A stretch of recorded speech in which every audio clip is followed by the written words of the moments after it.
आप सभी का SR success two words channel में स्वागत है। हम पढ़ रहे हैं चैप्टर 7 पी ब्लॉक के तत्व। तो आज का हमारा टॉपिक है समूह 15 के तत्वों के रासायनिक गुण। तो आज के टॉपिक को समझने के लिए और इसे इजी बनाने के लिए मैं सीमा मैम के साथ वीडियो के अंत तक बने रहिए ताकि आज के टॉपिक को समझने में आपको आसानी हो। और इसकी पिछले वीडियो जिसमें समूह 15 के तत्वों के भौतिक गुणों की चर्चा किए थे, यदि वह वीडियो आपने नहीं देखी है तो डिस्क्रिप्शन में उसकी लिंक दी गई है, वहां से वीडियो देख सकते हैं। तो चलिए आज की क्लास स्टार्ट करते हैं। तो समूह 15 के तत्वों के रासायनिक गुण, इसको हम 5 पॉइंट्स में पढ़ेंगे। फर्स्ट, रासायनिक क्रियाशीलता। सेकंड, हाइड्रोजन के प्रति क्रियाशीलता। थर्ड, हेलोजन के प्रति क्रियाशीलता। फोर्थ, ऑक्सीजन के प्रति क्रियाशीलता। और फिफ्थ, धातुओं के प्रति क्रियाशीलता। तो इसमें हम सभी को एक एक करके देखते हैं। फर्स्ट देखते हैं रासायनिक क्रियाशीलता। इसमें समूह 15 के तत्वों के इलेक्ट्रॉनिक विन्यास हम सामान्यतः NH2 NP3 लिखते हैं, या हम इसको NH2 NPX1 PY1 PZ1 ऐसा भी लिख सकते हैं। तो यहाँ पर जो इलेक्ट्रॉनिक विन्यास है इससे प्रदर्शित होता है कि जो S कक्षक होते हैं ये पूर्ण रूप से भरे होते हैं और P कक्षक आधा भरा हुआ होता है। तो इस समूह में ये तत्व nitrogen, phosphorus, arsenic, antimony, bismuth, ये सभी एक दूसरे से क्रियाशीलता में बहुत भिन्नता प्रदर्शित करते हैं। ये किस प्रकार से भिन्नता प्रदर्शित करते हैं इसको हम समझेंगे। तो नाइट्रोजन तत्व ये कम क्रियाशील होता है और ये साधारण ताप पर क्रिया नहीं करता है, केवल उच्च ताप पर ही अभिक्रिया करता है। और जो नाइट्रोजन है ये रंगहीन द्विपरमाणु गैस होता है। तो यहाँ पर नाइट्रोजन के लिए हम इलेक्ट्रॉनिक विन्यास लिखते हैं 1s2 2s2 2p3। तो इसके बाह्यतम कोश में 5 इलेक्ट्रॉन होते हैं। तो ये जो 5 इलेक्ट्रॉन होते हैं ये इस प्रकार से जो 2 नाइट्रोजन परमाणु होते हैं ये आपस में इलेक्ट्रॉनों का साझा करके ये ट्रिपल बॉन्ड का निर्माण करते हैं। तो यहाँ नाइट्रोजन के पी कक्षक जिसमें px कक्षक रेखीय अतिव्यापन करके सिग्मा बॉन्ड और py कक्षक ये पार्श्व अतिव्यापन करके पाई बॉन्ड और pz कक्षक पार्श्व अतिव्यापन करके पाई बॉन्ड का निर्माण करता है। तो इसमें हम देख रहे हैं कि एक सिग्मा बॉन्ड होता है और 2 पाई बॉन्ड होते हैं। तो यहाँ पर जो नाइट्रोजन अणु है इसके बंध वियोजन ऊर्जा का मान 945 किलो जूल मोल इनवर्स होता है। इसमें बंध वियोजन ऊर्जा का मान अधिक होने के कारण नाइट्रोजन कम क्रियाशील होता है। फास्फोरस अतिक्रियाशील तत्व है। ये ऑक्सीजन के साथ जल करके ऑक्साइड बनाता है। जैसे फास्फोरस और ऑक्सीजन जल करके फास्फोरस पेंटाऑक्साइड बनाते हैं। और आर्सेनिक, एंटीमनी और बिस्मथ ये वायु या ऑक्सीजन में गर्म करने पर जलते हैं और ऑक्साइड का निर्माण करते हैं। तो इस प्रकार से हम देख रहे हैं कि नाइट्रोजन कम क्रियाशील होता है, फास्फोरस अतिक्रियाशील होता है, और ये जो आर्सेनिक, एंटीमनी और बिस्मथ है ये ऑक्सीजन में गर्म करने पर जलते हैं और फिर ऑक्साइड बनाते हैं। फास्फोरस, आर्सेनिक और एंटीमनी इनमें एकल बंध परमाणु होने के कारण ये अनेक रूपों में पाए जाते हैं, लेकिन नाइट्रोजन अनेक रूपों में नहीं पाया जाता है क्योंकि इसमें ट्रिपल बॉन्ड होता है और ये रंगहीन द्विपरमाणु गैस होते हैं। यहाँ पर प्रश्न ये है कि फास्फोरस ठोस है जबकि नाइट्रोजन गैस है। तो इसका कारण क्या है कि फास्फोरस जो है ये चतुष्फलकी अणु होता है, इसको हम P4 लिखते हैं। तो ये फास्फोरस, इसकी हम संरचना यहाँ पर प्रदर्शित है जिसमें हम देख रहे हैं कि फास्फोरस ये चारों कोने पर स्थित है और हर एक फास्फोरस अन्य 3 फास्फोरस से एकल बंध से जुड़ा हुआ है। हर एक फास्फोरस जो है ये अन्य 3 फास्फोरस से एकल बंध से जुड़ा हुआ है। तो इस प्रकार से यह एक दूसरे से जुड़ करके एकल बॉन्ड बनाता है। तो यही कारण है कि फास्फोरस ठोस होता है और नाइट्रोजन गैस होता है। सेकेंड पॉइंट देखते हैं हाइड्रोजन के प्रति क्रियाशीलता या हाइड्राइडों का निर्माण। तो इसमें जो समूह 15 के तत्व है nitrogen, phosphorus, arsenic, antimony, bismuth, ये हाइड्रोजन से अभिक्रिया करके हाइड्राइड का निर्माण करते हैं। तो जो सभी हाइड्राइड होते हैं ये वाष्पशील ट्राईहाइड्राइड बनाते हैं। इनका सामान्य सूत्र MH3 है। नाइट्रोजन, फास्फोरस, आर्सेनिक, एंटीमनी और बिस्मथ ये हाइड्रोजन से अभिक्रिया करके अमोनिया, फॉस्फीन, आर्सीन, स्टबीन, बिस्मथीन बनाते हैं। तो हल्के तत्व नाइट्रोजन, फास्फोरस, आर्सेनिक ये M2H4 प्रकार के हाइड्राइड बनाते हैं, जैसे N2H4 हाइड्राजीन, P2H4 डाइफॉस्फीन और AS2H4 डाईआर्सिन होता है। इसमें अब हम देखते हैं आगे समूह 15 के तत्वों के हाइड्राइडो यानी MS3 का तुलनात्मक अध्ययन, यानी कि जो ये हाइड्राइड हैं, इन हाइड्राइडों के बनाने की विधि क्या होती है और इनके भौतिक गुणों के आधार पर ये किस प्रकार से एक दूसरे से भिन्न होते हैं। इसमें हम पहले देखते हैं हाइड्राइडों के बनाने की विधि। तो जो ये हाइड्राइड है, अमोनिया, फॉस्फीन, आर्सिन, एस्टर्बीन, बिस्मथीन, इसको बनाया कैसे जाता है? तो जो द्विअंगी धात्विक यौगिक होते हैं, इनकी जल या तनु अम्लों से क्रिया के द्वारा ये MS3 प्रकार के हाइड्राइडों का निर्माण होता है। जैसे हम देख रहे हैं, मैग्नीशियम नाइट्राइड पानी से अभिक्रिया करके अमोनिया का निर्माण करता है। कैल्शियम फॉस्फाइड ये पानी से अभिक्रिया करके फॉस्फीन बनाता है। जिंक आर्सेनाइड ये तनु अम्ल से अभिक्रिया करके आर्सिन का निर्माण करता है। इसी प्रकार से एस्टर्बीन और बिस्मथीन का भी निर्माण होता है। आगे देखते हैं भौतिक गुण। भौतिक गुणों में फर्स्ट है अवस्था। तो सभी हाइड्राइड जल में घुलनशील गैसें होते हैं। ये जो सभी हम देख रहे हैं, अमोनिया, फॉस्फीन, आर्सिन, एस्टर्बीन, बिस्मथीन, ये सभी हाइड्राइड जल में घुलनशील गैस होती हैं। सेकंड है विषाक्तता यानी विषैलापन। तो इसमें जो ये हाइड्राइड होते हैं, अमोनिया, फॉस्फीन, आर्सिन, एस्टर्बीन, बिस्मथीन, इसमें अमोनिया को छोड़ करके सभी हाइड्राइड बहुत अधिक विषैले होते हैं। थर्ड पॉइंट देखते हैं स्थायित्व। तो यहाँ पर जो हाइड्राइड होते हैं, इनका तापीय स्थायित्व जब हम ऊपर से नीचे की ओर आते हैं, मतलब नाइट्रोजन से लेकर के जब बिस्मथ तक के आते हैं, तो इसमें इनका स्थायित्व घटता है। इसमें सबसे ज्यादा स्थायी अमोनिया होता है। यहाँ पर विघटन ताप दिया गया है। Ammonia 1300 degree Celsius, phosphine 400 degree Celsius, arsine 280 degree Celsius, एस्टर्बीन 150 डिग्री सेल्सियस, बिस्मथीन अत्यधिक अस्थायी। तो यहाँ पर हम देख रहे हैं, ये विघटन ताप से हम प्रदर्शित हो रहा है कि जो बिस्मथीन है ये अत्यधिक अस्थायी होता है और अमोनिया स्थायी होता है। इसका कारण क्या है?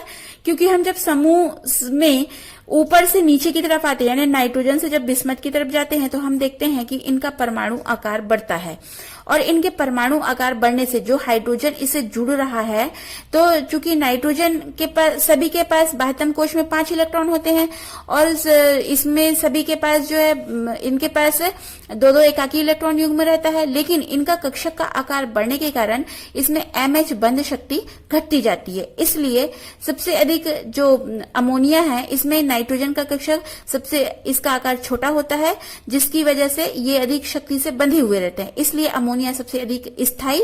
और जैसे जैसे हम नाइट्रोजन से बिस्मथ की तरफ बढ़ते हैं, तो इसमें जो तत्व है और हाइड्रोजन के बीच का बंध घटता जाता है। इसलिए अमोनिया सबसे अधिक स्थायी होता है और बिस्मथीन अत्यधिक अस्थायी होता है। आगे हम फोर्थ पॉइंट देखते हैं, हाइड्राइडों का क्षारीय स्वभाव। तो इसमें जो समूह 15 के तत्वों के हाइड्राइड हैं, इनके केंद्रीय परमाणु पर एकाकी इलेक्ट्रॉन युग्म उपस्थित होता है। तो जैसा कि हम इस चित्र में देख रहे हैं, जैसे अमोनिया का संरचना बना है, तो इसमें एक एकाकी इलेक्ट्रॉन युग्म उपस्थित प्रदर्शित है।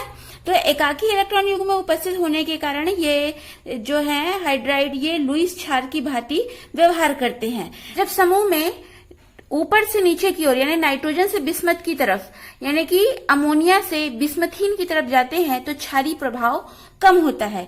क्यों क्षारीय प्रभाव कम होता है? क्योंकि यहाँ पर जो नाइट्रोजन होता है, नाइट्रोजन का आकार छोटा होता है, जिसके कारण इस पर जो एकाकी इलेक्ट्रॉन उपस्थित होता है, इस पर इलेक्ट्रॉन घनत्व अधिक होता है। नेक्स्ट फिफ्थ पॉइंट है अपचायक गुण।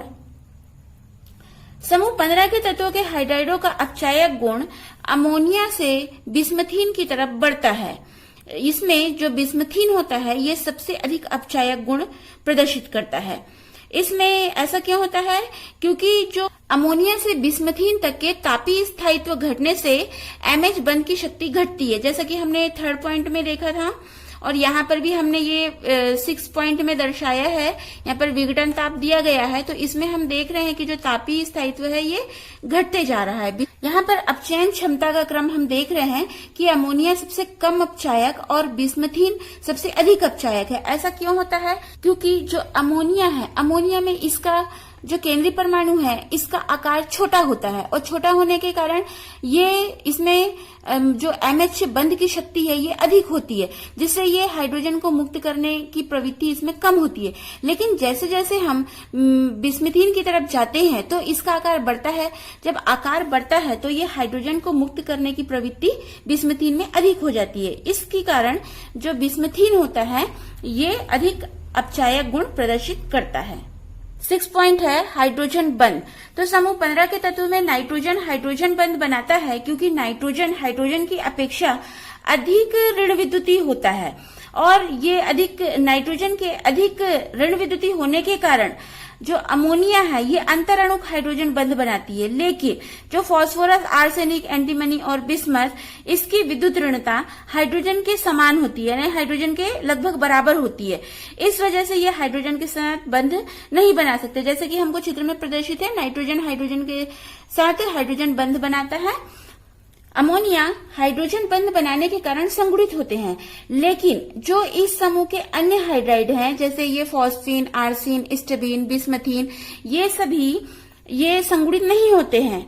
ये इसी कारण जो अमोनिया का क्वथनांक होता है ये फॉस्फीन से अधिक होता है। जैसे हमको ये विघटन ताप प्रदर्शित है, यहाँ पर अमोनिया का विघटन ताप 1300 डिग्री सेल्सियस और फॉस्फीन का 440 डिग्री सेल्सियस है। तो यहाँ पर ये पता चल रहा है कि अमोनिया का क्वथनांक अधिक है, फॉस्फीन का क्वथनांक कम है। तो ये क्यों हो रहा है? क्योंकि यहाँ पर जो अमोनिया होता है ये हाइड्रोजन बंध बनाता है और ये हाइड्रोजन बंध बनाने के कारण संगुणित होते हैं। लेकिन जो अन्य और हाइड्राइड हैं ये हाइड्रोजन बंध नहीं बनाते हैं और ये हाइड्राइड संगुणित नहीं होते हैं। आगे देखते हैं हाइड्राइडों की संरचना। तो हाइड्राइडों की संरचना यानी कि इसमें हाइड्राइड MH3 प्रकार का हाइड्राइड बनता है। तो हाइड्राइड में केंद्रीय परमाणु M यानी कि M के कहने का तात्पर्य नाइट्रोजन, फास्फोरस, आर्सेनिक, एंटीमनी से है और इसमें बिस्मथ से जो बिस्मथीन हाइड्राइड बनता है ये अत्यधिक अस्थायी होते हैं। तो यहाँ पर जैसे हम देख रहे हैं कि समूह 15 के सभी तत्वों के लिए हम इलेक्ट्रॉनिक विन्यास NS2 NP3 लिखते हैं, मतलब उनके बाह्यतम कोश में 5 इलेक्ट्रॉन होते हैं। तो यहाँ पर NS के कक्षक में 2 इलेक्ट्रॉन, NP के कक्षक में 3 इलेक्ट्रॉन प्रदर्शित है। अब यहाँ पर ये जो है उत्तेजित अवस्था में आकर के ये sp3 संकरण का निर्माण करते हैं। तो इन 4 sp3 संग्रहित कक्षक में एक कक्षक पूर्ण रूप से भरा होता है, लेकिन 3 sp3 संग्रहित कक्षक ये अर्धपूरित होते हैं। sp3 संकरण होने के कारण इसकी संरचना समचतुष्फल की होना चाहिए, लेकिन यहाँ पर ऐसा नहीं होता है।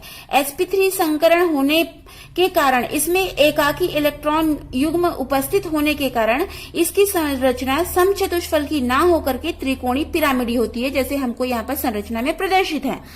इसमें पिरामिड के शीर्ष पर जो है एक एकाकी इलेक्ट्रॉन युग्म रहता है और केंद्र में जो M है यानी कि नाइट्रोजन, फास्फोरस, आर्सेनिक, एंटीमनी कोई भी तत्व हो सकता है और यहाँ पर इसके आधार पर 3 हाइड्रोजन परमाणु जुड़े रहते हैं। तो इस प्रकार से यह त्रिकोणीय पिरामिडी संरचना बनाती है। इसकी संरचना को हम इस तरीके से भी जो मेटल है और उसके एक तरफ एकाकी इलेक्ट्रॉन युग्म और इसके आधार पर 3 हाइड्रोजन परमाणु को दिखा करके इस प्रकार से भी संरचना बना सकते हैं।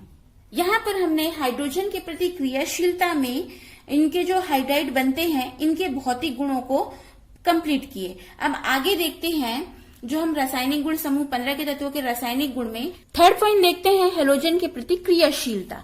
इसमें समूह 15 के तत्व में ये ट्राई हैलाइड यानी MX3 बनाते हैं।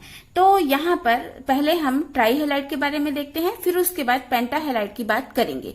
तो यहाँ पर जैसे नाइट्रोजन की बात करें तो नाइट्रोजन यहाँ पर एक बात और ध्यान रखते हैं कि जो हैलोजन है, हैलोजन यानी कि फ्लोरीन, क्लोरीन, ब्रोमीन, आयोडीन के बारे में बात की जा रही है। तो यहाँ पर नाइट्रोजन से NF3 जो कि अत्यंत स्थायी होता है, ये NCl3 यह विस्फोटक होता है और NBr3 और NI3 ये अज्ञात हैं। तो ये जो ट्राईहेलाइड है ये दोनों ट्राईहेलाइड अज्ञात है और इसमें NF3 ये अधिक स्थायी होता है और NCl3 विस्फोटक होता है। NCl3 विस्फोटक होता है, लेकिन जल अपघटित होकर के यह अमोनिया और हाइपोक्लोरस अम्ल बनाता है। इसी प्रकार से फास्फोरस, आर्सेनिक, एंटीमनी ये भी जो ट्राइहेलाइड बनाते हैं, इनके ट्राइहेलाइड जल अपघटित हो जाते हैं। जैसे कि हमको समीकरण में प्रदर्शित है कि फास्फोरस ट्राइक्लोराइड और आर्सेनिक ट्राइक्लोराइड, इनका जल अपघटन हो रहा है।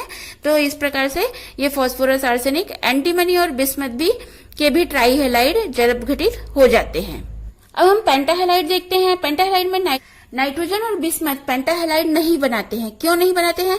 क्योंकि नाइट्रोजन परमाणु के पास रिक्त डी ऑर्बिटल नहीं होता है और बिस्मथ में अक्रिय युग्म प्रभाव बढ़ जाता है, क्योंकि बिस्मथ का आकार बड़ा होता है, जिससे उसमें NH2 के कक्षक बंध बनाने में भाग नहीं लेते हैं, केवल NP के 3 कक्षक ही बंध बनाने में भाग लेते हैं। तो यहाँ पर बिस्मथ के अक्रिय युग्म प्रभाव बढ़ जाने के कारण बिस्मथ पेंटाहेलाइड नहीं बनाता है और नाइट्रोजन के पास डी ऑर्बिटल रिक्त नहीं होता है, इसलिए नाइट्रोजन पेंटाहेलाइड नहीं बनाते हैं। सभी पेंटाहेलाइड की संरचना त्रिकोणीय द्विपिरामिडी होती है। यहाँ पर जो पेंटाक्लोराइड होते हैं, इसमें जो PCl5 और SbCl5 ये अधिक स्थायी होते हैं, लेकिन ये पानी के साथ गर्म किए जाने पर इनका जल अपघटन होता है। जैसे हमको समीकरण में प्रदर्शित है कि PCl5 का जल अपघटन और SbCl5 का जल अपघटन हो रहा है। हैलाइडों की संरचना, जो MX3 प्रकार के ट्राइहेलाइड की संरचना MH3 की संरचना के समान ही त्रिकोणीय पिरामिडी होती है। मतलब कि यहाँ पर जैसे हमने MX3 इसको कहा कि त्रिकोणीय पिरामिडी है, तो इसकी संरचना जो ये MH3 की संरचना त्रिकोणीय पिरामिडी है, इसी के समान होती है। हाइड्राइड में हम देखते हैं कि HMH आबंध कोण केंद्रीय परमाणु की विद्युत ऋणात्मकता के घटने से घटता है। वही स्थिति यहाँ पर XMX में होती है। जो MX3 प्रकार के ट्राइहेलाइड हैं, इसमें हैलोजन परमाणु की विद्युत ऋणात्मकता में अंतर होने से XMX आबंध कोण की भिन्नता स्पष्ट होती है। यहाँ पर X यानी कि हैलोजन की विद्युत ऋणात्मकता घटने से आबंध कोण बढ़ता है। क्यों बढ़ता है? क्योंकि जो आबंधी इलेक्ट्रॉन युग्म ये केंद्रीय परमाणु की तरफ खिसकता है, जिससे केंद्रीय परमाणु पर एकाकी इलेक्ट्रॉन युग्म का प्रतिकर्षण घटता है। इसमें प्रतिकर्षण में कमी आने के कारण आबंधी इलेक्ट्रॉन युग्म एक दूसरे से दूर दूर हटेंगे, जिसके कारण जो XMX है इसका आबंध कोण बढ़ता है।